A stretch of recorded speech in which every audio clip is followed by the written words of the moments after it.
Glória a Jesus. Aproveitando que você já está sobre os seus pés, antes de mais nada, por favor, pegue a sua Bíblia, caso tenha trago, e abra comigo no livro, na carta dos Hebreus, capítulo de número 13. Hebreus, capítulo de número 13.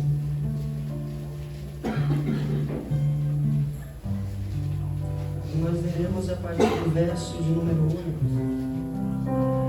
Enquanto vocês localizam o texto, eu quero externar a minha gratidão ao Senhor Jesus por toda a sua infinita bondade, graça e misericórdia que tem sido tão firme sobre as nossas vidas. Eu digo isso porque eu e você chegamos aqui essa noite. E eu não sei se você se lembra, mas nós não chegamos aqui porque nós somos bons, porque nós somos autossuficientes demais, porque hoje é congresso. Nós não chegamos aqui porque Deus quer ouvir a nossa canção, mas nós só chegamos aqui por causa da graça. E se não fosse a bondade dele todos os dias em nossa vida, nenhum de nós teríamos chegado até aqui.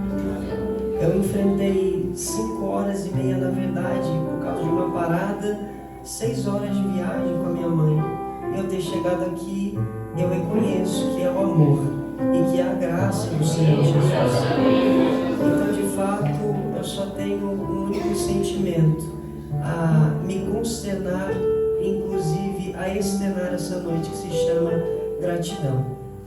Gratidão ao Senhor Jesus, àquele que eu chamo carinhosamente de o amor da minha vida.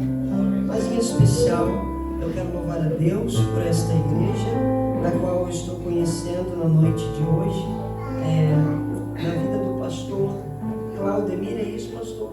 Que Deus te abençoe, viu, querido? Eu sei que a coordenadoria de liderança da ideia e o senhor que bate o martelo, né?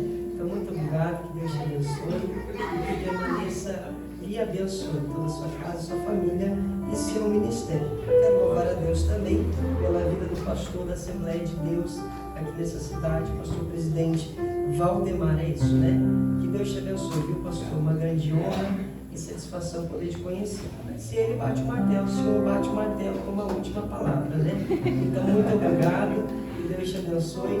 Fiquei sabendo que eu vou pregar na sua igreja domingo. Então, que Deus te abençoe, que de fato é uma grande honra. Amém. Glória a Deus. Glória. Quero louvar a Deus também pela vida do irmão John Marlon. John Marlon, cadê o John Marlon? Está aqui. John Marlon, não sei de onde você me achou, não sei como você descobriu que eu existo, mas que Deus te abençoe, viu, querido? De me trazer tão longe até aqui, para mim é um motivo de grande honra, e eu me coloco essa noite a toda essa igreja, a todos esses jovens, como o vosso garçom, a servir aquilo que o chefe me mandou. Amém? Que Deus os abençoe. E também não posso deixar de louvar a Deus. Estou lendo aqui, tá, gente? Porque eu não vou lembrar o nome de todo mundo. A coordenadoria, o líder João e coordenadores do campo, Bruno e Bruna, é isso, né? Que Deus abençoe vocês, viu, queridos?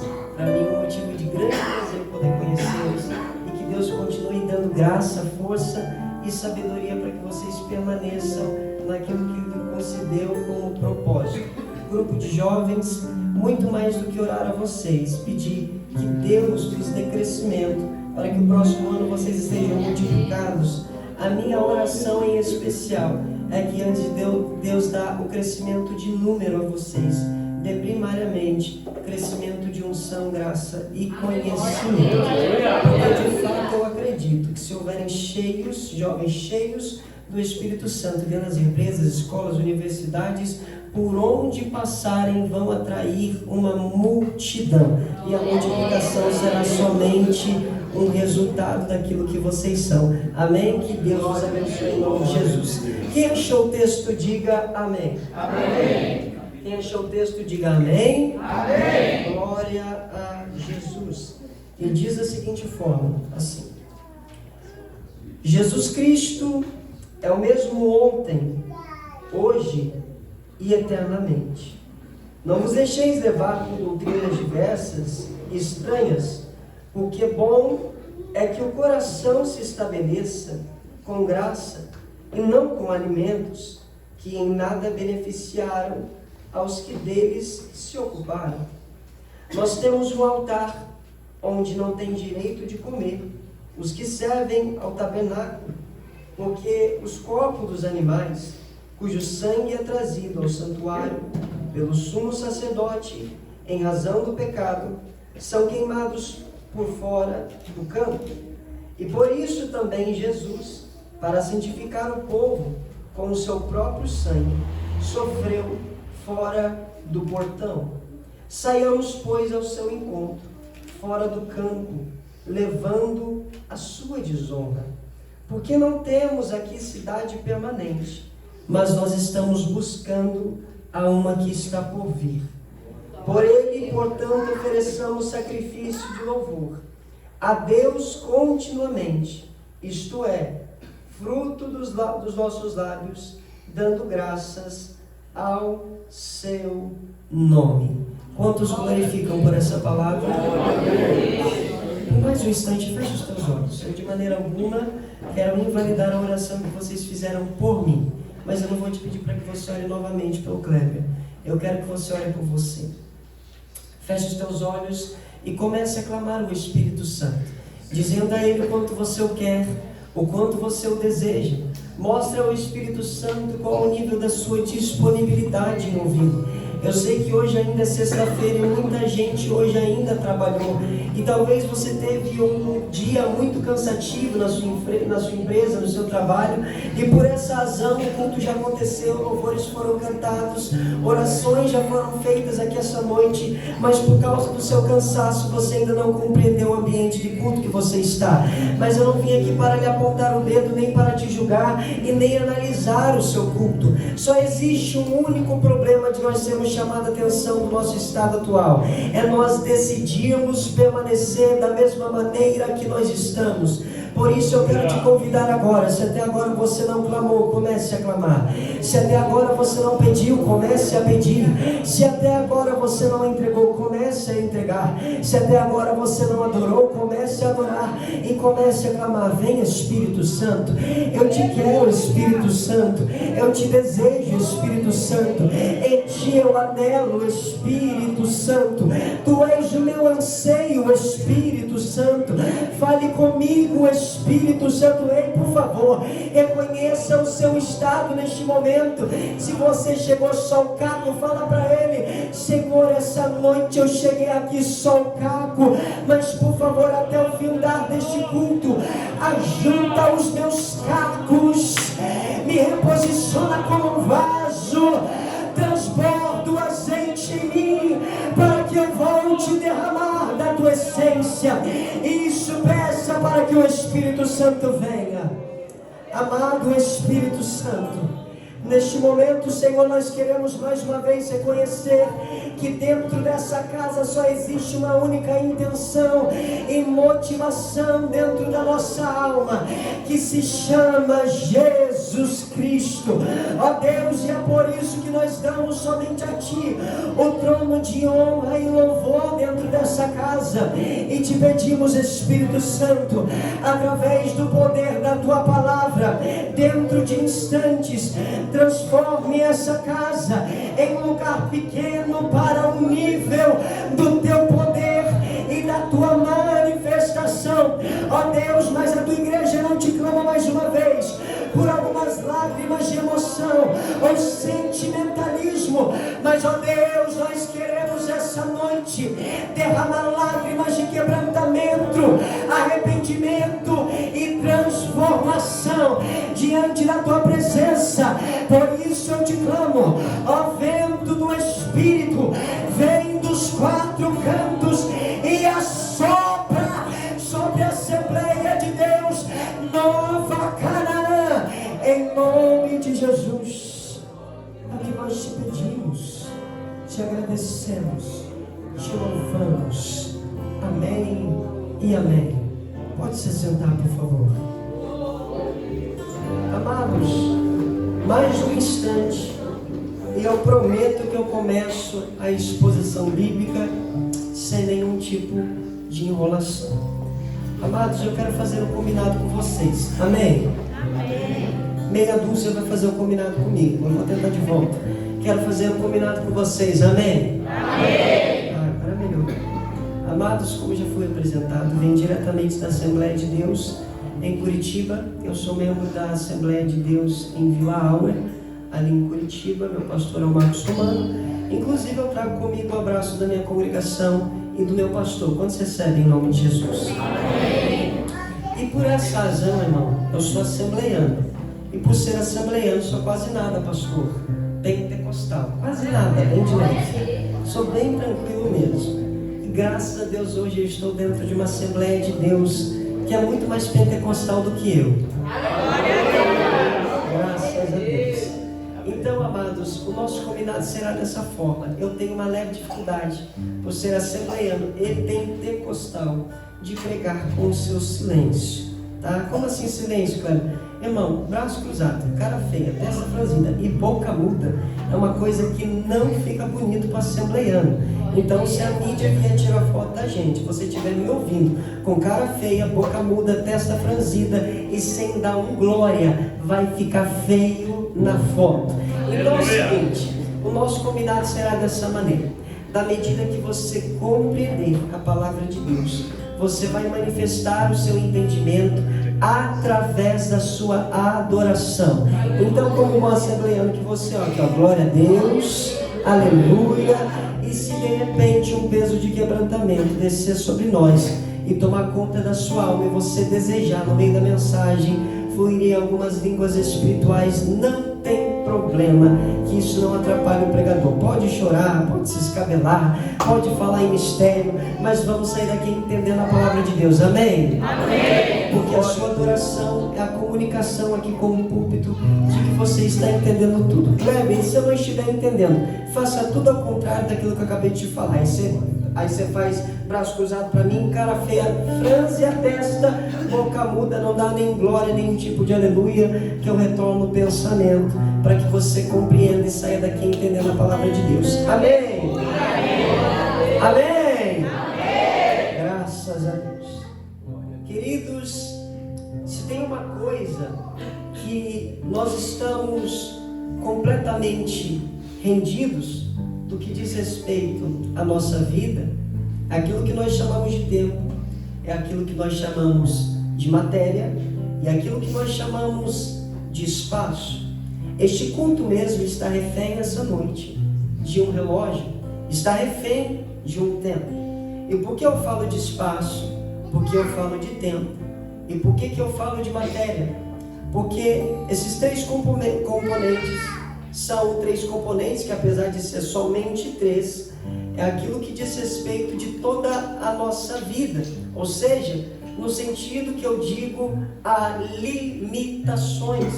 Se eu começar a falar demais aqui hoje, e não pelo Espírito Santo, mas começar a falar muita abobrinha, muito provavelmente o pastor vai com muita educação e pedir para que eu pare de falar, porque o horário já passou e vocês precisam voltar para as suas casas, porque nós estamos rendidos ao tempo. Este culto está rendido a um tempo e a uma ética. Nós estamos rendidos dentro de um espaço, estamos limitados a matérias. Só que quando eu falo de tempo, quando eu falo de matéria e quando eu também falo de espaço, eu estou falando tudo daquilo que é corruptível. Se eu falar, por exemplo, do espaço no sentido universo mesmo que para nós o universo seja algo tão grande, tão expansível em nossa cabeça, a ponto de a gente imaginar de uma maneira superficial que é estrela, planetas, sistemas, Sol, Lua, luminares e assim por diante, ainda assim nós sabemos que existe muito além do que isso. E quando nós pensamos nesse além do universo, nós entramos em um consenso nosso próprio que o espaço ele é infinito, mas o espaço de forma alguma é infinito. O espaço é finito, o universo é finito, pois ele está rendido ao espaço. Nós estamos rendidos ao espaço, estamos rendidos ao tempo. E quando eu falo daquilo que diz respeito ao espaço-terra, então, estamos falando que tudo aqui nessa terra tem prazo de validade. Porque hoje, se o pastor aqui dessa congregação decidi trocar os pisos dessa igreja. Mesmo que algum pedreiro, construtor venha aqui tirar os azulejos do chão, ainda assim a grande maioria dos azulejos serão quebrados e eles não terão mais serventia alguma. Por quê? Porque tem prazo de validade, está na terra. Nós mesmos também temos a consciência que a maioria de nós não passaremos dos 80 anos de idade, se assim Jesus Cristo não voltar. E se nós passarmos os 80 anos de idade, iremos nos máximo aos 90. E se tivermos muita fé, chegaremos no máximo a 100 anos, pois nós compreendemos que tudo que diz respeito a espaço, a tempo e a matéria está se passando, é passageiro. Você fala hoje, mas há 10 anos atrás você não falava como você fala hoje. Hoje você se porta de tal forma, mas há 10 anos atrás você não se portava como você se porta hoje. Você tem seus ideais, seus paradigmas, os seus dogmas hoje, mas há 10 anos atrás seus pensamentos e raciocínios, sua intelectualidade, aquilo que você tinha como padrão de mundo, era completamente diferente como você tem hoje. Por quê? Porque nós estamos dentro de um tempo, mas agora quando nós entramos no consenso de que nós estamos em um espaço, de que nós estamos em um lugar, que nós estamos rendidos à matéria, estamos rendidos ao espaço, ao tempo, nós então fazemos aquela seguinte pergunta em algum momento de nossa vida: tá, e antes do universo existir, e antes do espaço ser criado, e antes de Deus formar o mundo, e antes de existir o tempo, o relógio, e antes de existir a matéria que nós possamos tocar, aonde estava Deus? Deus não estava, porque Deus não está. Deus Ele é, Deus Ele é, Deus Ele é. Ele é aquele que era ontem, é o que é hoje e é o que sempre será. Irmão, eu não sei se a tua mente consegue alcançar isso, mas eu pelo menos tento alcançar, mas ainda não consigo. Eu tento raciocinar quão é profundo o nosso Deus, a ponto de antes de existir matéria, antes de existir o tempo e antes de existir o espaço, Ele já era. Ele já era a ponto de Moisés, diante da sarça ardente, ouvir o chamamento do próprio Deus, dizendo: Moisés, se levanta, vai até o meu povo, pois eu desci, pois a oração subiu até a mim, e eu estou te levantando como libertador daquele povo. Eu vou tirar aquele povo da terra do Egito. Então Moisés vai fazer a seguinte pergunta: Senhor, mas vão me perguntar quem é que me enviou, e o que eu vou responder? Qual é o seu nome? Então Deus vai responder o seguinte para ele: Moisés, você vai responder: o grande eu sou te enviou. Peraí, quando nós entramos na palavra sou, falando da palavra da língua portuguesa, nós estamos falando que sou é um verbo. E quando nós entramos então no Evangelho de Jesus Cristo, segundo escreveu o apóstolo João, ele começa dizendo: no princípio era o verbo, e o verbo era Deus, e o verbo estava com Deus, e nada do que foi feito sem ele se fez. Espera aí, a gente abre Gênesis e começa a ler: no princípio criou Deus os céus e a terra era sem forma e vazia, e havia escuridão na face do abismo. Então Deus decide começar a criação, e é quando a Bíblia começa a aparecer na criação como verbo, e Deus dizia: haja, haja, haja, haja, haja. Desde a criação, o verbo Jesus Cristo está se manifestando. Não, irmão, ele não foi criado pela mão de ninguém. Antes dele nunca ninguém existiu, antes dele nunca ninguém foi, pois ele é, ele simplesmente é, em sua autossuficiência, em seu alto poder, em sua própria glória, em sua própria majestade. Céus e terra, universo, espaço, tempo e matéria existiram através do verbo Jesus Cristo. Aí aquele que era ontem, lá no jardim do Éden, fez toda a criação, formou todo espaço, preparou o cenário e então desceu na criação para fazer um homem, a sua imagem e semelhança. Do pó da terra formou o homem, do pó da terra fez Adão. Aí você conhece toda a história da criação. Aí depois Deus faz Eva, e depois de fazer Eva, então Deus dá as contas e diz: ó, Adão, é o seguinte, não pode comer do fruto, não pode chegar até aquela árvore. Mas então você sabe que acontece toda aquela história. Ela vai, ouve a serpente, pega do fruto, come do fruto, oferece a Adão, e Adão então cai na tentação, e acontece o primeiro pecado da humanidade. E Deus, quando era para ter olhado para Adão e dizer: Adão, eu disse para você que a consequência do pecado é a morte. De fato, Deus disse isso, no sentido dizendo assim: olha, Adão, eu te criei para lhe fazer imortal neste lugar, mas a partir de hoje tu não serás mais mortal, porque tu provou daquilo que é o bem, daquilo que é o mal. Por causa do pecado, você tem agora a consequência da morte. Só que nesse momento que era para Deus ter aniquilado, matado instantaneamente Adão e Eva, ter acabado com as batidas do coração deles, naquele momento que era para ter tirado o sopro de vida de seus pulmões, foi exatamente nesse momento que ele poderia ter feito tudo isso, porque ele não depende do homem para absolutamente nada, que ele decidiu olhar para ela e falar assim: ei, Eva, é o seguinte, tu vai sofrer a dor de parto. Adão, é o seguinte, você vai ter que trabalhar. Outra coisa, a terra é amaldiçoada por causa de você, vai crescer espinhos dela. Só que nesse momento que era para ele ter acabado com tudo, ele olhou para a serpente e disse: ei, serpente, é o seguinte, você vai rastejar sobre o teu ventre, vai comer do pó da terra, e a geração da mulher será separada da tua, mas da geração dela virá um que pisará a cabeça da serpente.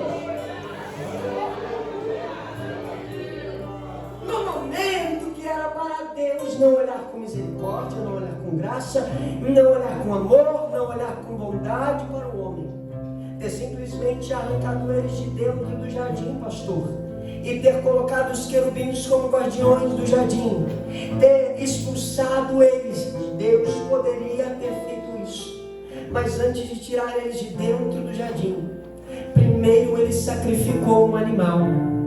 Oh, glória! Primeiro ele sacrificou um animal. Ele pegou a pele daquele animal e cobriu os dois com a pele daquele animal, a fim de que eles saíssem de lá cobertos de sua vergonha. Peraí, foi vocês que erraram, foi vocês que pecaram, mas agora um animal inocente que não tem nada a ver com aquilo que vocês fizeram, eu estou matando ele para que através da vida dele, através do sangue e através da pele, vocês possam sair de dentro deste lugar cobertos e justificados.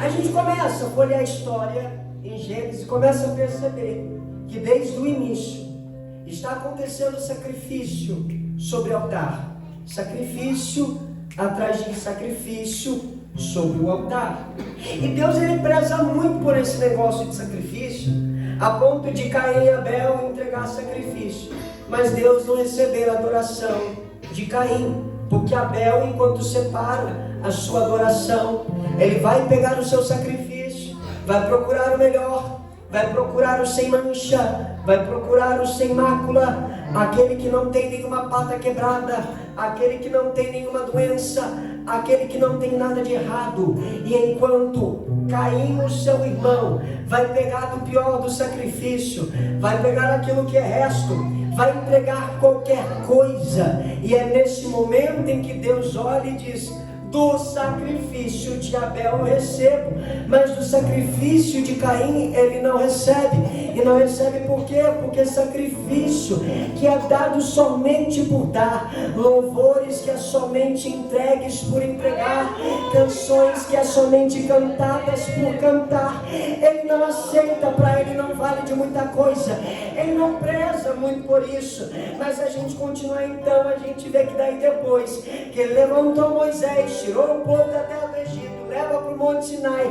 Deus desce no meio da nuvem, começa a falar com Moisés e começa a colocar estatutos a Moisés a respeito daquilo que era culto e aonde deveria ser entregue. Você conhece? Tabernáculo, existiam separações, pátio, lugar santo e santo dos santos. Ei, irmão, eu e você não poderíamos entrar lá dentro. Quem poderia entrar lá era somente os sacerdotes, os únicos que podiam entregar adoração ao Senhor. Não era o conjunto cantar bonito, não era o Kleber estar aqui em cima, não era a banda estar tocando, não.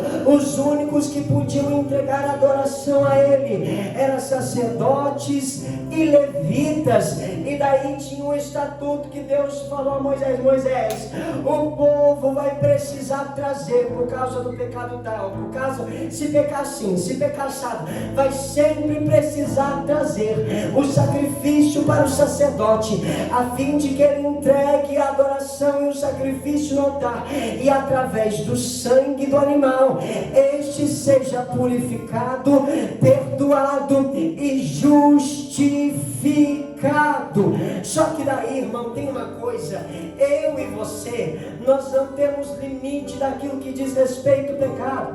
A gente vai pecando, sabe por quê? Porque quando a gente vai pecando desenfreadamente, a gente tem uma justificativa dentro da nossa cabeça, que a nossa carne grita dentro da nossa alma, dizendo assim: ei, pode pecar à vontade, porque ainda tem bastante sangue para te lavar, ainda tem bastante sangue de animal para te perdoar, ainda tem bastante sangue de animal para te justificar. E ao longo do tempo da história, o homem, sem limite, foi pecando, trazia sacrifício anualmente, matava o animal, e daí depois voltava novamente para o seu pecado. Mas não tinha problema que no outro ano ele pegava o animal, trazia de volta, e Deus recebia com a sua infinita misericórdia, bondade e amor, justificava a pessoa através do sangue, limpava a pessoa. Mas o homem, irmão, em vez de olhar para o amor e dizer: eu não vou pecar por causa do amor, em vez de olhar para a graça e dizer: não vou pecar por causa da graça, em vez de olhar para a misericórdia e dizer: não vou pecar por causa da misericórdia. Não, irmão, nós somos usurpadores, nós fomos aproveitadores desse amor, aproveitadores dessa graça, aproveitadores dessa misericórdia, a ponto de permanecer. Aí vem livro de Juízes, depois do livro de Juízes a gente vai começar a ler capítulo por capítulo, e no livro de Juízes, em capítulo parece que a história está somente se repetindo e muda-se somente o nome do protagonista. Então Deus levantou tal pessoa para levar o povo a olhar para Deus. O povo permaneceu durante tanto tempo, mas decidiu retornar para o seu pecado, e assim todos os capítulos repetem a mesma história. Deus, ele começa a levantar liderança, a levantar sacerdotes, levantar juízes para chamar a atenção do homem, a fim de que o homem olhe somente para Deus. Mas para o homem não é suficiente, ele permanece continuamente sobre o pecado. Enquanto a gente olha para Levíticos e a gente vê Deus falando com Moisés, dizendo: Moisés, é o seguinte, o sacerdote vai precisar entrar dentro do altar e trazer todos os dias a lenha para queimar, a fim de que permaneça o fogo continuamente sobre o altar. Em vez da gente entender isso e colocar a lenha e deixar a lenha continuamente acesa, esse fogo aceso, para que nós todos os dias e o tempo inteiro sejamos purificados por esse fogo, santificados por esse fogo, moldados por esse fogo, forjados por esse fogo. Não, o que permaneceu continuamente foi cinza, foi sujeira, foi pecado. Aí Deus então não se contenta e começa a levantar reis. Só que também não adiantou. Depois, enquanto levantava reis, começou a levantar também os profetas. E ele levantava os profetas para profetizar coisas ruins mesmo, calamidades. Na verdade, não profetizar maldição, mas Deus, ele vinha em forma de aviso, dizendo: ei, por favor, se humilhem, se voltem para mim, retornem o seu coração a mim, a fim de que a minha ira não caia sobre vós. Mas ei, irmão, a gente não tem limite. Nós permanecemos. O pecado, foi acontecendo. A bola do pecado foi crescendo. O câncer do pecado foi se alastrando, a ponto de Deus se levantar sobre os seus profetas e usar a boca dos seus profetas, dizendo o seguinte: parem de me oferecer esses animais, parem de matar essas ovelhas, parem de derramar esse sangue e parem de queimar oferta para mim, porque eu não aguento mais sentir esse cheiro, porque aquilo que era para subir as minhas narinas como cheiro suave, está chegando como cheiro de podridão e de pecado. Eu não quero mais sacrifício, eu não quero mais sangue, eu não quero mais animal, eu não quero mais ofertório, porque a coisa que eu vou me agradar é se de fato vocês se arrependerem verdadeiramente.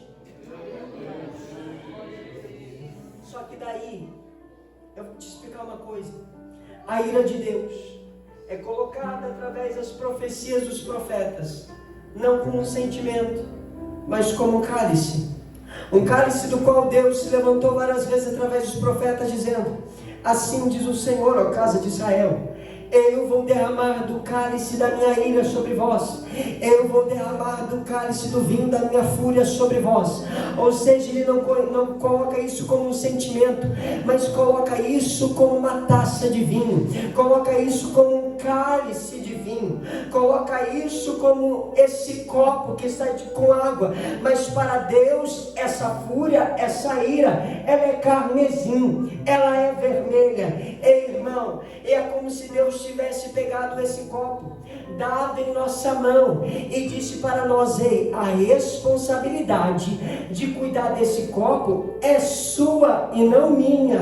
É você que vai decidir se esse copo vai transbordar ou não, porque as gotas que enchem esse copo é pecado, transgressão, iniquidade, delito e erro. Irmão, a gente abraçou esse copo e a gente foi colocando de gota em gota, de pecado em pecado, iniquidade em iniquidade, transgressão em transgressão, de erro em erro. Mas se de gota em gota está enchendo, tem uma hora que vai encher a ponto de transbordar, e se transborda, uma hora vai derramar.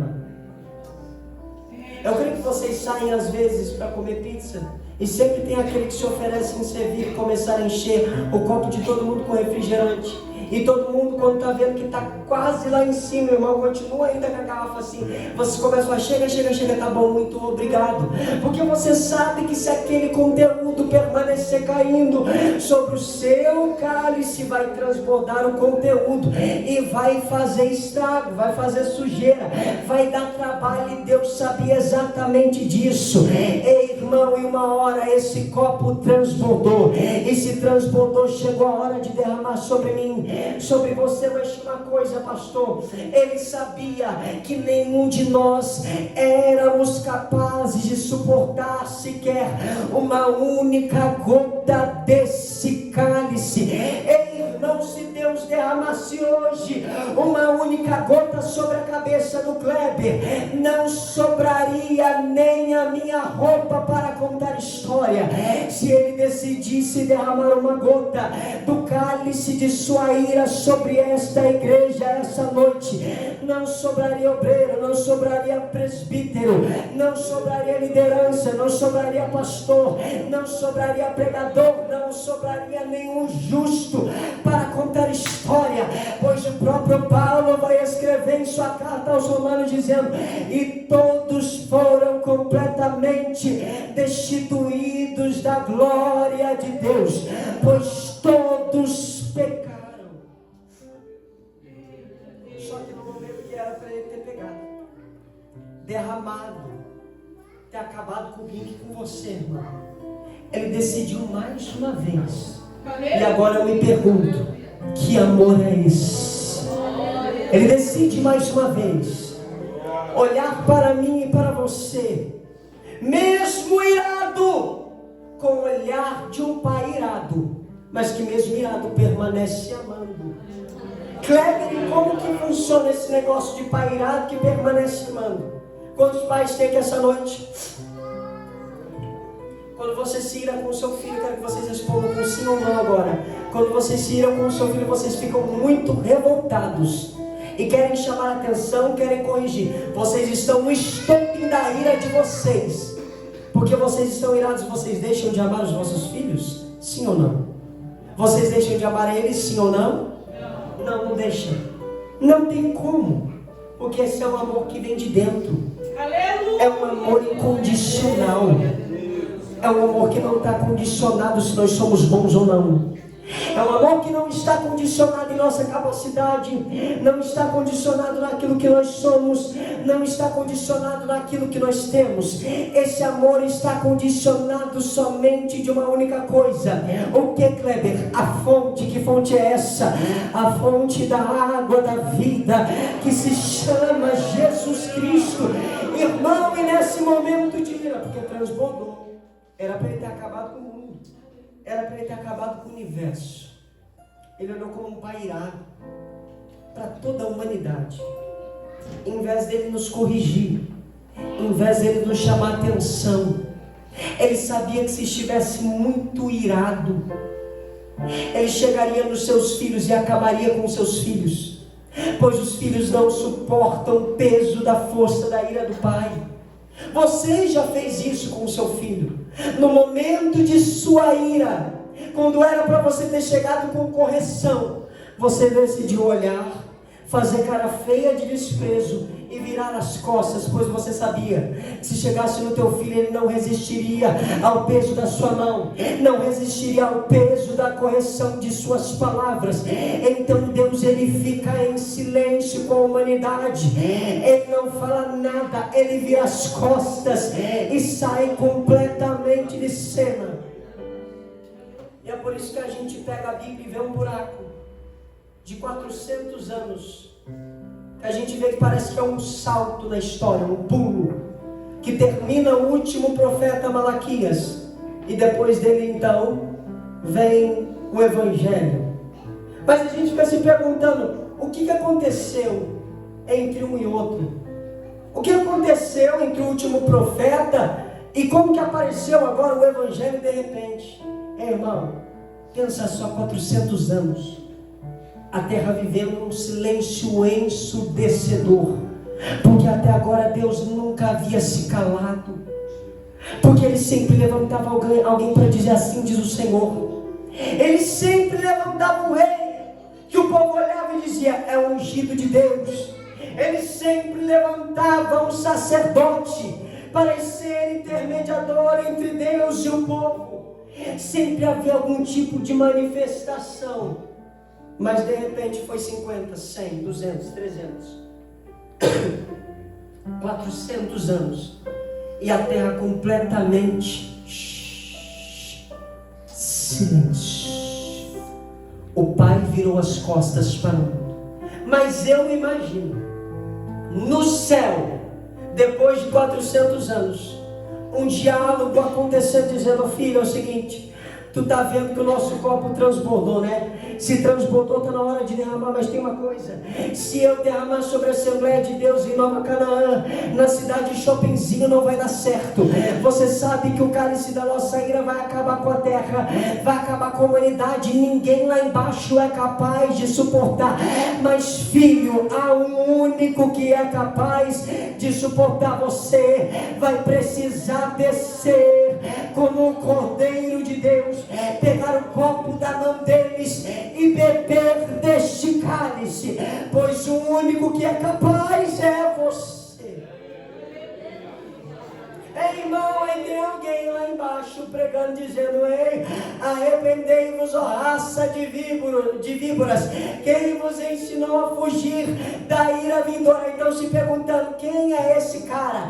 É Elias, é Isaías, é algum profeta que ressuscitou? Então ele vai dizer, tem uma coisa, eu vos batizo com água para arrependimento de pecados, vai estar vindo um após mim, cujo eu não sou digno de desatar a correia das vossas sandálias. Ele vos batizará com o Espírito Santo e com fogo. Batista pregando e batizando, pregando e batizando, pregando e batizando, e de repente ele vai olhar lá atrás, vindo alguém, e ele vai dizer: eis aqui o Cordeiro de Deus que tira o pecado do mundo.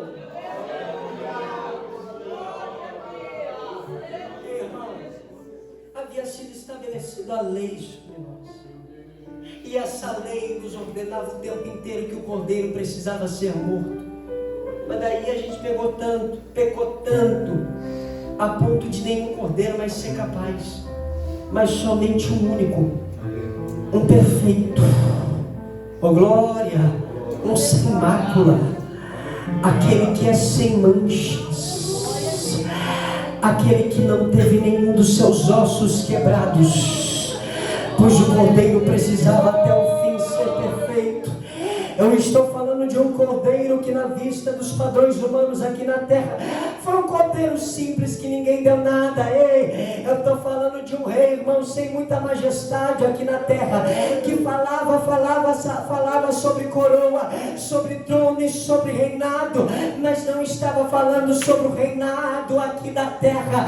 Ele falava de um reino distante, ele falava de um outro lugar. Ei, irmão, este que a Bíblia está dizendo que é o começo, que é o fim de todas as coisas. Esse que é aquele que escreveu a carta de Hebreus vai dizer: Jesus Cristo é o mesmo ontem, é o mesmo hoje e será para sempre. Ele veio para arrancar da minha e da sua mão. Ele tirou esse copo. Ele arrancou de mim e de você essa possessão. E quando a gente estava prestes a beber, ele falou assim: não bebe não, porque você não aguenta, mas eu sou capaz. Eu vou continuar. Você não pode, mas eu posso. Você não é, mas eu sou. Não prevaço e de cantrofaia. Tu é pequeno, mas eu sou grande. Tu é fraco, mas eu sou forte. Tu não tem, mas eu tenho. Tu não possui, mas eu possuo. Tu não é, mas eu sou. Ei, irmão, é Ele. Pegou da minha e da sua mão, tirou da nossa mão e começou a beber. Lá no Getsemane, Jesus entra com os seus discípulos, com uma dor tão terrível, irmão, mas com uma dor tão terrível, a ponto de, no Evangelho, ser descrito que Jesus, enquanto orava, ele começava a suar sangue. E assim se explica que isso acontece. Esse fenômeno tão raro acontece somente quando alguém está prestes a morrer de uma dor tão desesperadora dentro do seu coração. A dor que Jesus Cristo estava sentindo neste momento era que ele tinha se transformado no próprio recipiente da ira de Deus, que Deus estava pegando o seu copo e derramando sobre Jesus Cristo. Mas lembra que eu disse que o copo estava transbordando? Pois é, o copo estava tão transbordante, irmão, a ponto de Jesus Cristo, quando começou a receber aquele conteúdo, ele começou a expelir então o conteúdo do vinho para fora, e começou então a derramar o seu sangue através das suas glândulas sudoríparas que se romperam e começaram a se misturar com o seu suor, e começou a expelir isso para fora, porque tamanha era a ira que caía sobre o nosso Deus. Mas mesmo que alguém está prestes a dar o seu último suspiro, se está suando sangue, Jesus Cristo, ele não deu o seu último suspiro no Getsemane, pois ele sabia que o sacrifício precisava ser completo, e ele foi até o fim, por causa de mim e por causa de você. Chicoteadas foram dadas nele durante uma noite inteira. Esses chicotes que os soldados batiam em Jesus Cristo.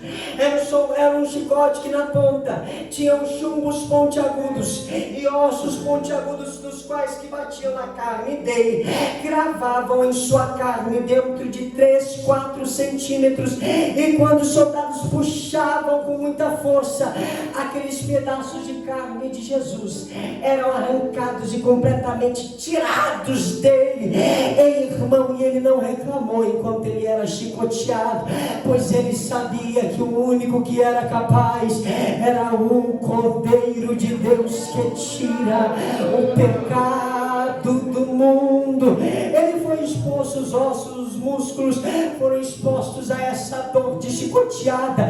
Seus músculos ficaram expostos aonde aquele chumbo e os ossos batiam, arrancava pedaços. Jogaram um pano nele para cobri-lo. Ei, irmão, só que você talvez já tenha provado disso.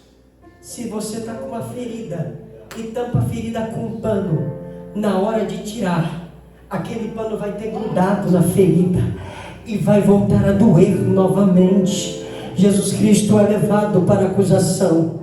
É quando o imperador precisa lavar as mãos, porque ele tenta encontrar algo para acusar Jesus, mas não encontra. E eu e você estávamos lá gritando para a justiça, dizendo: ei, crucifica Jesus Cristo e solta Barrabás. Crucifica Jesus Cristo e solta Barrabás.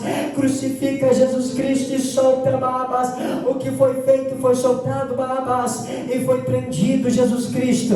Então é quando é Jesus Cristo, tem aquele tecido daquela pele completamente exposta, naquela carne toda sangrenta, é tirado aquele pano, Jesus volta a sentir aquela dor terrível, e então ele assume aquela cruz que não havia feita sob medida para ele, e sim para Barrabás. Barrabás era maior do que Jesus Cristo, era mais forte do que ele, mais pesado do que ele. Logo, Jesus Cristo não tinha uma cruz feita sob medida para o seu tamanho. O peso daquela cruz não era para Jesus, era para o tamanho do meu e do seu pecado, era para o peso do meu e do seu pecado. Mas ele assumiu a cruz que não era que era nossa.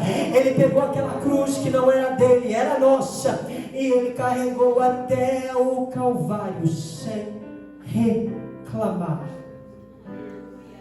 Tinha uma oração que ele fazia enquanto estava no Getsemane, e a sua oração continuamente era essa: Senhor, se possível, afasta de mim o cálice. Senhor, se possível, afasta de mim o seu cálice. Se possível, afasta de mim o seu cálice, todavia seja feita a sua vontade. Bruno, quando ele pedia isso, não estava falando assim: Senhor, se possível, não deixe que eles me crucifiquem. Não era isso. Jesus sabia que se fazia necessária a cruz. Jesus Cristo não se referia à dor na carne, na chicoteada, a dor da carne, da coroa perfurando a sua cabeça. Não era. Sabe qual era este cálice?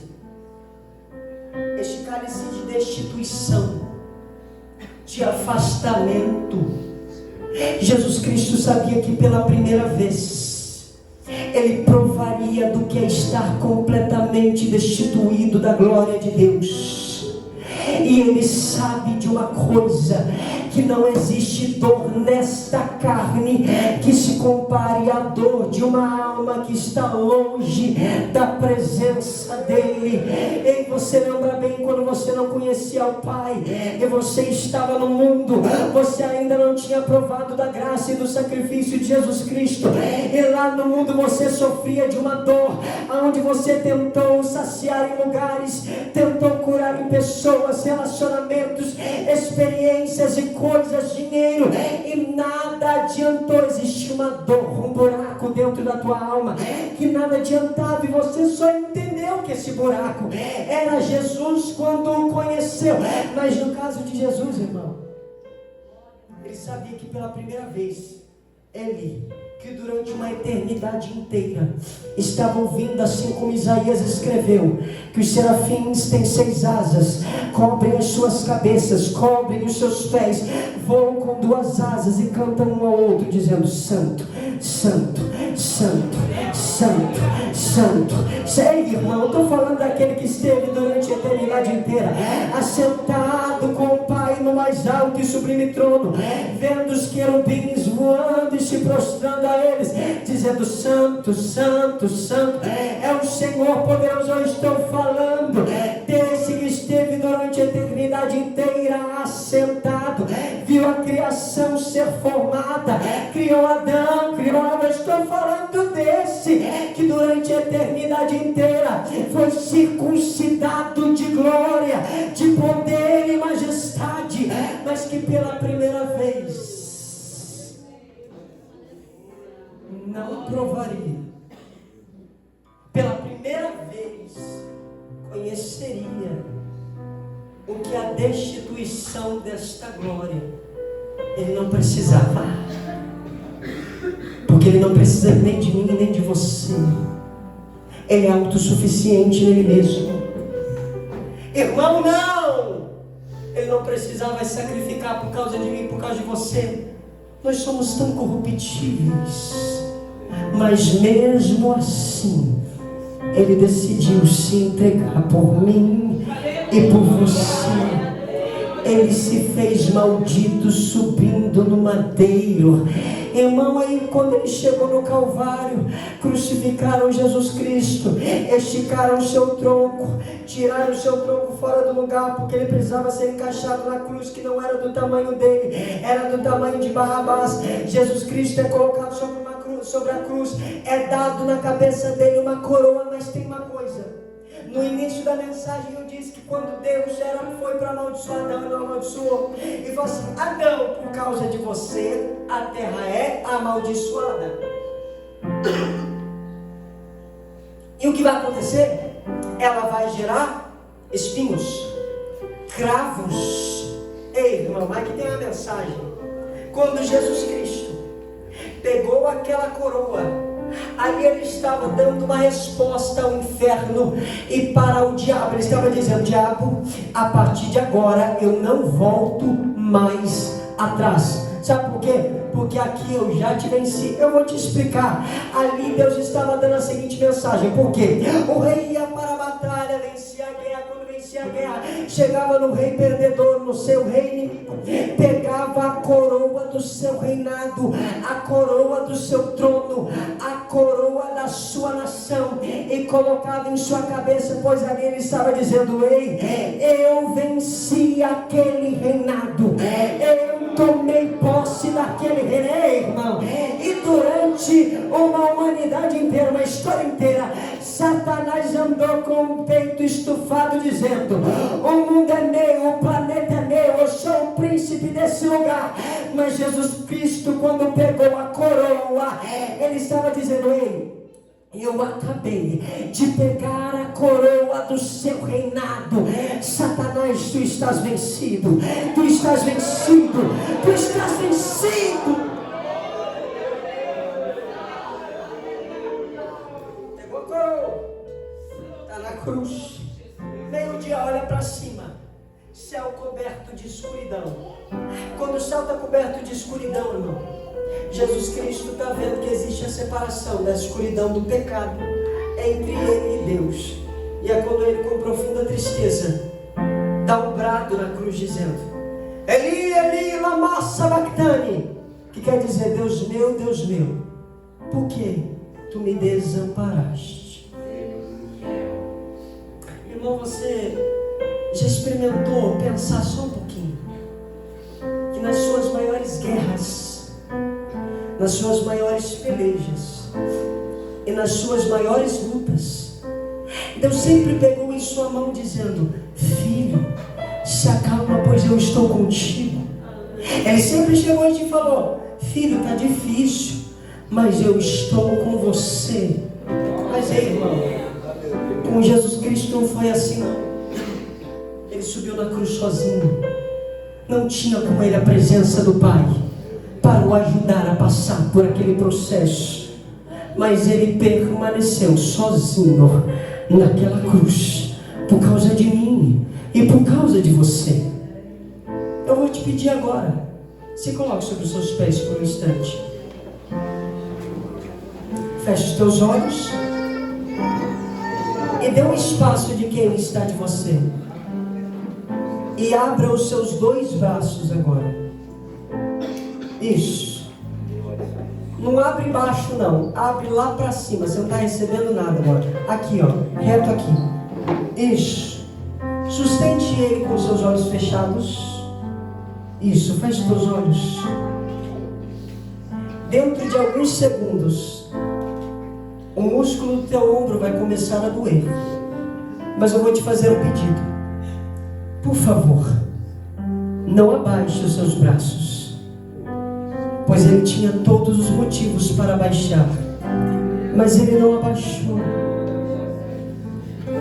Já tem gente que não está mais com o braço na mesma posição que subiu de primeira.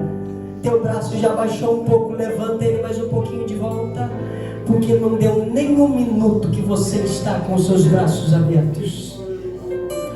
Irmão, ele não ficou meia hora, ele não ficou 1 hora, não, ele não ficou 2 horas, ele ficou 3, ele ficou 4, ele ficou 5, ele ficou 6 horas de braços abertos. Ainda não deu 1 minuto, não abaixe esse braço. Isso, resista, pois ele foi até o fim. Será que você não é capaz para o teu Deus ficar nem sequer 2 minutos de braços abertos? Eu sei que eu já pesei. Pode abaixar. Pode abaixar, sabe por quê? Nós não precisamos mais ficar de braços abertos. Pois quando era para nós termos ficado de braços abertos, ele disse: me dá tua cruz. Me dá tua cruz que eu vou ficar lá por você. Sua cruz, pois eu vou ficar lá com você. Ei, irmão, com todos os músculos, ossos, a carne completamente dolorida, ele foi até o fim. Se aceite mais um pouco. Aqui, ó, mas não se esquece, Jesus está bebendo. E agora ele está nas últimas goladas. Horas se passaram, Jesus Cristo sente sede. Quando ele sente sede, banda, fica atenta comigo agora. Quando ele sente sede, é quando a Bíblia vai dizer que pegaram um isopo e estenderam na boca dele. Esse isopo ficava mergulhado em uma água misturada com vinagre. Mas tem detalhe, essa água não era limpinha não, irmão. Essa água ficava em um lugar que os soldados usavam para suas necessidades. E ao fazer as suas necessidades fisiológicas, limpavam-se com aquela vareta e com aquele sopo e mergulhavam novamente naquela água, e assim eles ficavam reutilizando aquele negócio.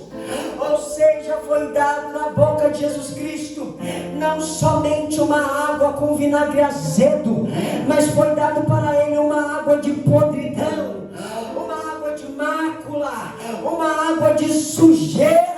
Ele bebeu a minha e a sua sujeira, a minha e a sua iniquidade, o meu e o seu pecado, mas ele não reclamou. E daí, lembra o que aconteceu? Ele deu a última golada, olhou para cima, inspirou e disse: Tetelestai, Tetelestai. Quem entendeu já perdeu de dar glória. Tetelestai, Tetelestai. Eu consumei tudo, está tudo feito, está consumado. A ti eu entrego meu espírito. Ele inspira e morre. Kleber, na hora que morre, o que acontece? A Bíblia vai dizer que algo começou a acontecer na terra. O que aconteceu, Kleber? Está descrito no versículo dizendo assim: a terra estremeceu e o sepulcro se abriu, e nada vencerá seu grande amor. Ó morte, onde está o rei? Ele venceu pra sempre.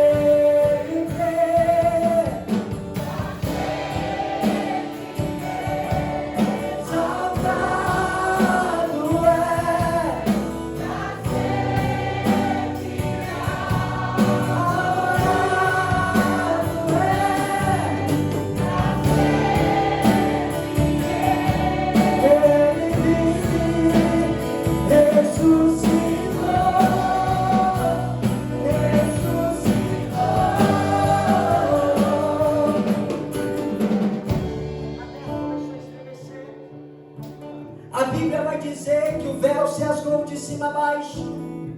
Quando a déspera estremeceu, os sepulcros começaram a se abrir, mortos começaram a voltar para as suas casas. E talvez alguém vai dizer: pastor, isso era o poder da natureza se manifestando através da morte de Jesus. Não, irmão, natureza não tem poder, natureza tem ciclo natural. Quem acredita nisso é as bruxas Wicca.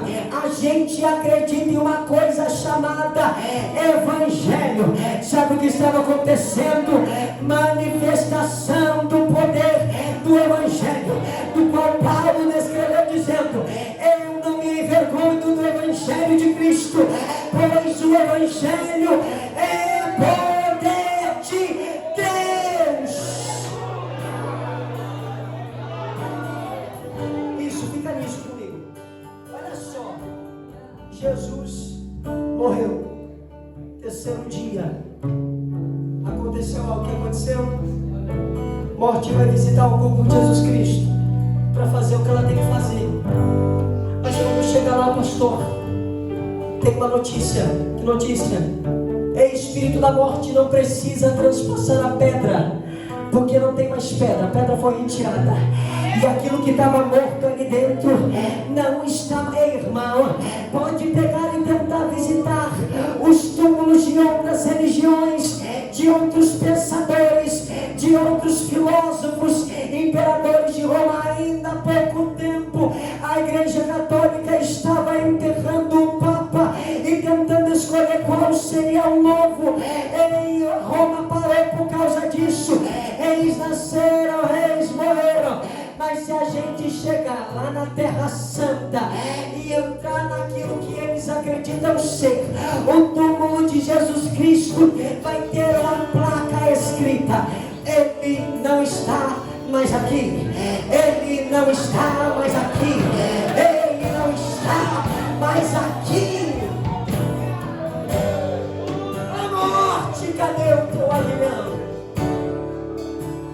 Jesus Cristo ressuscitou, foi entregue 40 dias até ressuscitado, com seus discípulos, ensinando mais algumas coisas. Começa a sua ascensão ao céu, a subir ao céu. Então ele vê 2 anjos descendo. Os discípulos vê 2 anjos descendo. E esses 2 anjos vão falar assim: é o seguinte, por que estão olhando para ele subir? Da mesma maneira que vocês estão vendo ele subir, verão ele novamente descer, verão ele novamente descer, verão ele novamente descer, verão ele novamente descer. O apóstolo João, acho que foi o discípulo mais privilegiado no que diz respeito às experiências com o Mestre. Sabe por quê? Porque ele estava presente, vendo o Mestre subir ao céu. E depois, lá em Pátimos, o próprio Deus permitiu que ele tivesse a visão. Agora não da visão de Jesus Cristo subindo da terra para o céu, mas agora a visão de João tendo que Jesus estava chegando nos páramos celestiais no dia da sua ascensão. Pois ele está em Apocalipse 4 descrevendo: e diante do trono está sentado, no trono saem vozes, relâmpagos e trovões. Aquele que está sentado é assim, assim, assim a sua semelhança. Existem 4 seres viventes diante do trono que estão cantando santo, santo, santo. Aquilo que vocês já sabem. E ele vai falar assim: e na mão dele ele tinha um livro selado com 7 selos, mas não foi achado ninguém no céu, na terra, nem debaixo da terra capaz de abri-lo. E eu chorava muito porque ninguém foi achado capaz. Mas de repente, eis que um dos anciões se levantou e disse: não chores mais, eis aqui o leão, eis aqui o leão, eis aqui o leão da tribo de Judá, que comprou para si povos de toda língua, raça, tribo e nação. Então eu levantei o meu rosto e olhei, e eis que eu vi um cordeiro.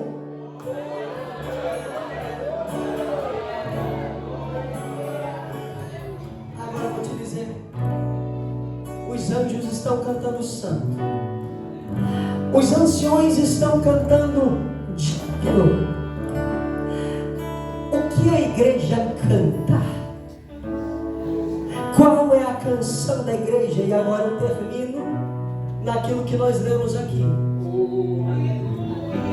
Que nós temos um altar. Nós começamos a leitura vendo que Jesus Cristo era o mesmo ontem, hoje e sempre. E Ele prova isso, que mesmo Ele tendo descido, se feito carne, maldito por causa de mim, por causa de você, Ele voltou para o lugar de majestade e glória que Ele sempre esteve, provando que Ele é o alfa, Ele é o ômega, é o princípio, é o fim, início, começo. Ontem, hoje e sempre, o mesmo. Mas nós temos ainda um altar de sacrifício. E eu falo para vocês, Jesus Cristo, pastor, não muda. Correto. Vocês entenderam isso essa noite. Permanecendo poderoso, de glória em glória, reinará. Mas eu te pergunto uma coisa. Jesus Cristo não muda. Mas e você? Muda?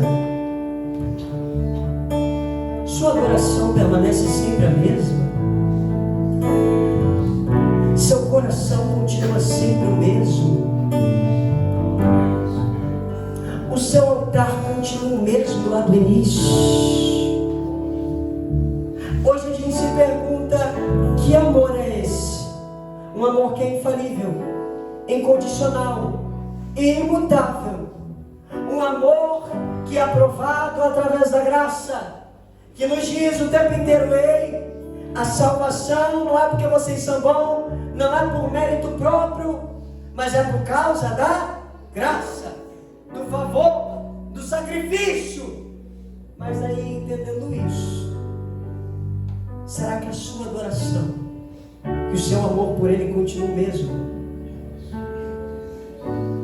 A pergunta que Deus não quer deixar calar dentro da minha alma essa noite, enquanto eu estava sentado ali e o culto acontecia: será que você continua no mesmo tempo de oração?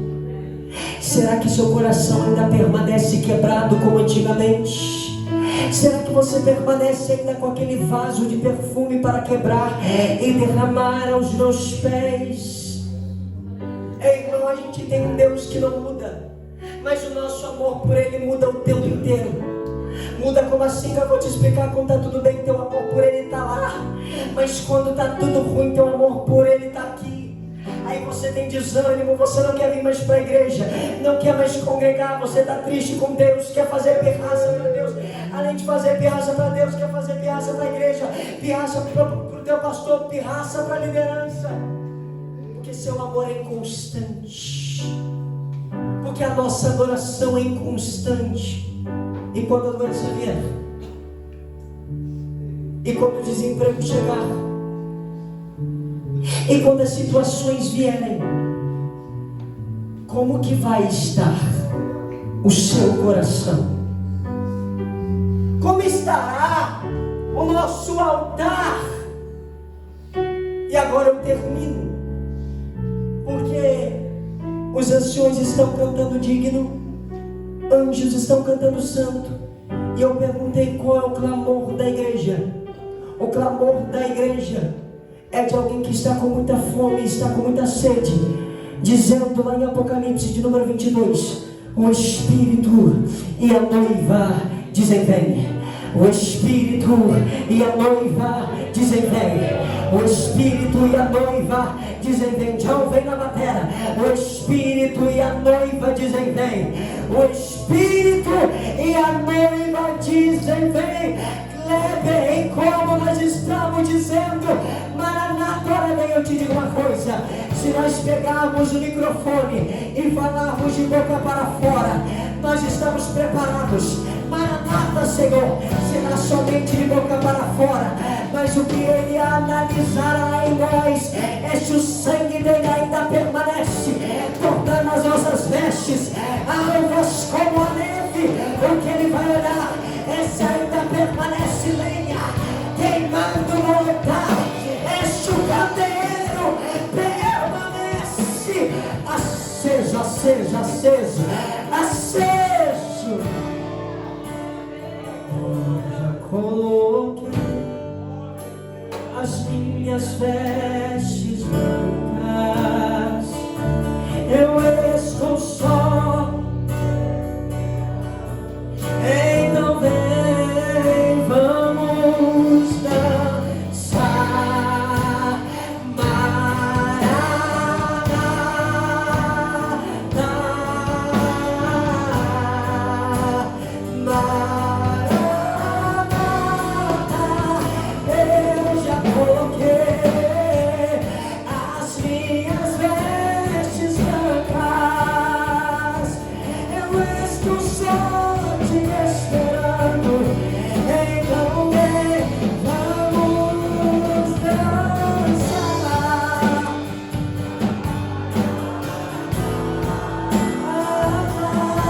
Tem fogo nos olhos, eu não imaginava que era lindo assim, que era lindo assim. Meu noivo esperado, eu abro a minha casa.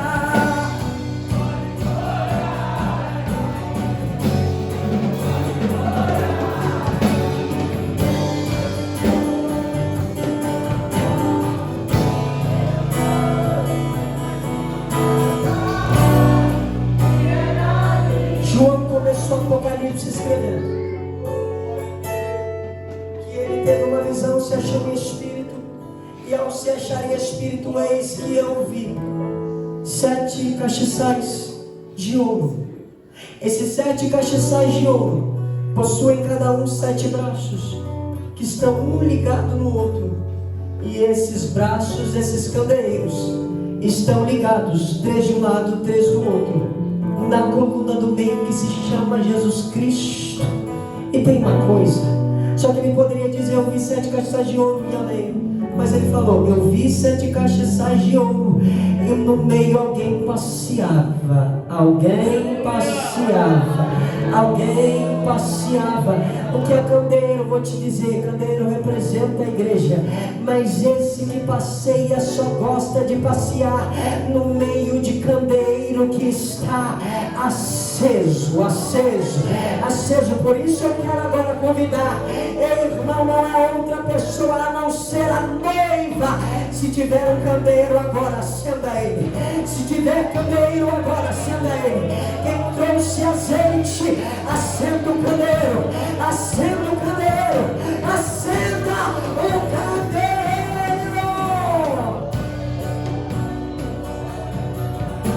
Se coloque sobre os seus pés.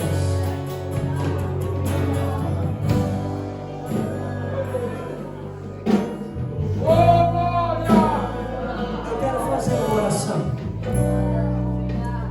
Só quem deseja receber renovo e fogo e batismo da parte do Espírito Santo, corre aqui para frente agora.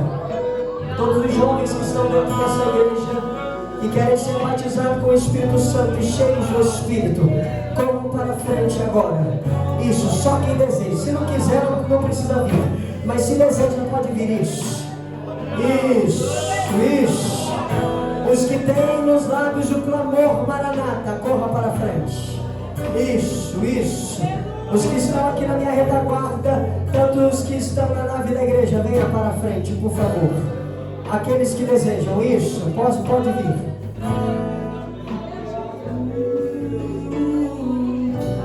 Isso, pode vir. Sem medo, pode vir.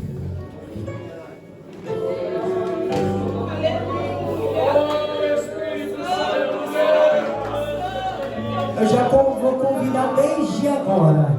Quem está batizado com o Espírito Santo, por favor, fale em novas línguas. Kleber, mas eu não estou sentindo vontade de falar. Irmão, línguas estranhas não é sentimento, línguas estranhas é dom. E a palavra diz que quando nós falamos em línguas estranhas, nós estamos falando línguas como que de fogo. Então, se existe línguas em seus lábios, fale, pois talvez você esteja liberando fogo através dos seus lábios. E alguém que está sedento por este fogo pode receber do fogo que você está carregando essa noite. Então, não contenha o fogo que você carrega. Libere ele agora através das línguas estranhas. Libere agora através do mistério. Isso, deixe ele fluir sobre a sua vida. Os que estão mais atrás, pode chegar mais à frente, por favor. Os que vieram à frente, pode chegar mais para cá. Isso, pode vir, por favor. Nós iremos orar pela vida de vocês. Isso, com seus olhos fechados agora. Faça um autoexame no seu altar. Preste bem atenção como tem estado a sua oração, como tem estado o seu clamor. Reconheça como estão as suas lamparinas. E talvez eu estou falando com alguém que as lamparinas estão como Samuel. Lá em Samuel que está descrito: e a lamparina de Deus estava quase se apagando. Mas aí Deus está te chamando hoje: Samuel, Samuel, Samuel. Levanta, porque a lamparina não se pode apagar. Levanta, se posiciona, porque a lamparina não pode se apagar.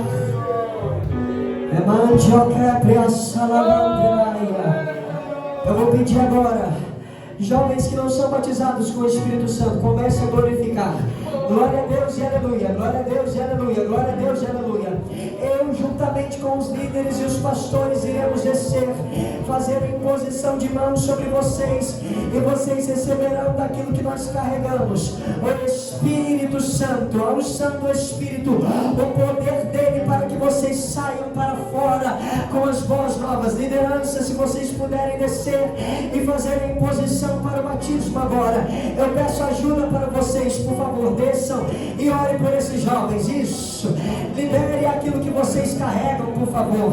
Isso, comece a clamar agora, comece a orar agora. Isso, por batismo com o Espírito Santo.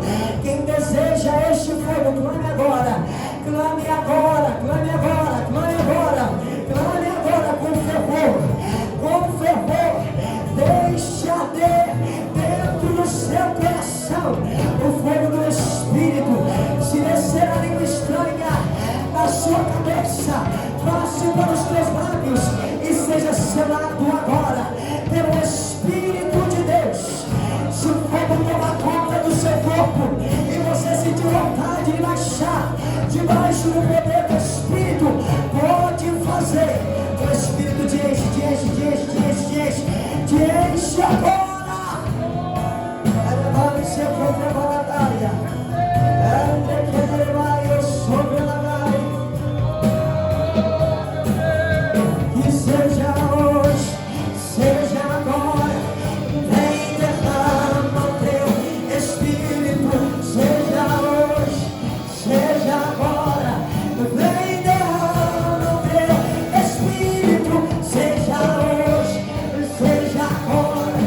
Vem derrama o teu Espírito. Seja hoje, seja agora. Vem derrama. Vem fazer o que nenhum homem fez. Vem fazer o que a história nunca viu. Vem cumprir o descrito em Joel. Aviva-nos, aviva-nos. Vem fazer o que nenhum homem fez. Vem fazer o que a história nunca viu. Vem cumprir o descrito em Joel. Aviva-nos, Espírito, Espírito, que desce como fogo. Vem como em Pentecoste.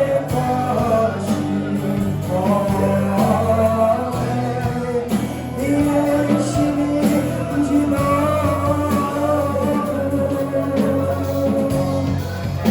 Espírito, Espírito,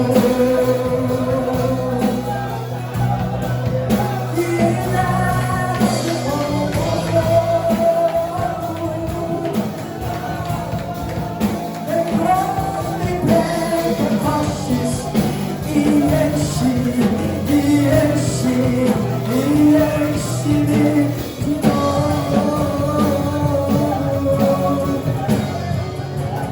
Espírito, Espírito, tá passando e desce como fogo. Vem como em Pentecostes.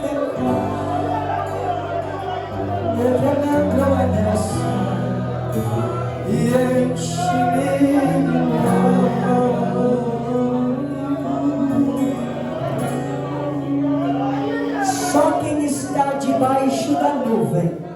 Kleber, estou olhando com cara de tacho, não estou entendendo o que está acontecendo. Não quero muito saber, não acredito muito nessa coisa. Não estou entendendo que o povo está chorando, não quero saber disso. Se você é incrédulo, irmão, esse convite não é para você, só para quem está debaixo da nuvem. Pegue na mão de quem está do seu lado agora, pegue isso.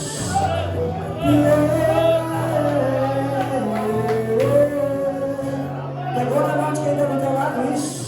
Com muito temor, pegue na mão de quem está do seu lado. Tu não vai falar nada para ele agora, nem para ela. Tu vai orar por esse irmão e tu vai orar por esse irmão.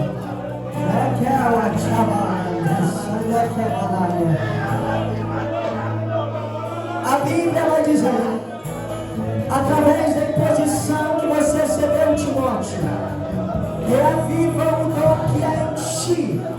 Através da imposição que você recebeu, reaviva a unção que há em ti. Aonde tiver agora alguém que é cheio de unção, a unção vai passar de um lado para o outro no candeeiro. A unção vai passar de um lado para o outro no candeeiro. A unção vai passar de um lado para o outro no candeeiro.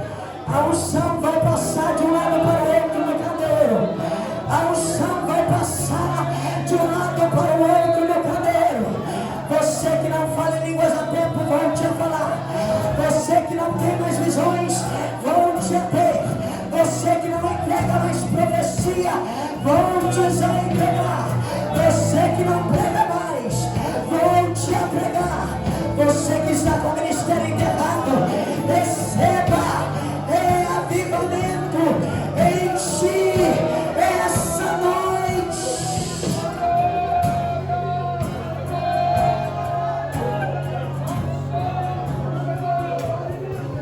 Assim diz o Senhor para a senhora: a frieza não vai bater nas mulheres.